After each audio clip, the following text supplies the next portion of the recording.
Pemirsa, pemerintah Provinsi Bali sedang mengejar realisasi pembangunan tol dan pembenahan bandara baru di Bali Utara, tepatnya di daerah Kubu Tambahan Buleleng. Pembebasan lahan terutama untuk shortcut menuju Buleleng diharapkan bisa dituntaskan tahun 2018 mendatang. Pendalit Bank Provinsi Bali, Putu Astawa mengatakan pemerintah pusat telah menerima usulan pembangunan daerah dari Pemprov Bali yang akan dibiayai pemerintah pusat sebagai proyek strategis RPJMN, rencana pembangunan jangka menengah nasional yang akan dibangun di Bali. Tahap pembangunan bandara di Buleleng memasuki proses kontes karena perihal izin masih dikaji di Kementerian Perhubungan. Terkait lokasi bandara yang layak, daerah yang dipilih adalah Kubu Tambahan yang menjorok ke tengah laut. Semuanya itu ditentukan oleh Kementerian Perhubungan. Kementerian Perhubungan sekarang lagi kontes untuk peminat-peminat yang membangun bandara Nike.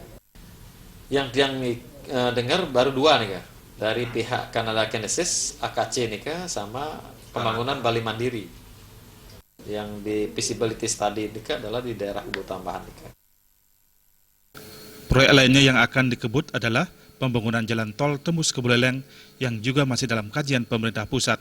Jalan tol menuju Buleleng akan menghubungkan Simpang Sakah Gianyar dengan melewati Bedugul dan Beringkit. Untuk jalan tol diusulkan dibangun dengan sistem elevated atau naik sekitar 1 hingga 2 meter dalam rangka mengantisipasi alih fungsi lahan di sepanjang tol yang dibangun. Sutejo, Bali TV.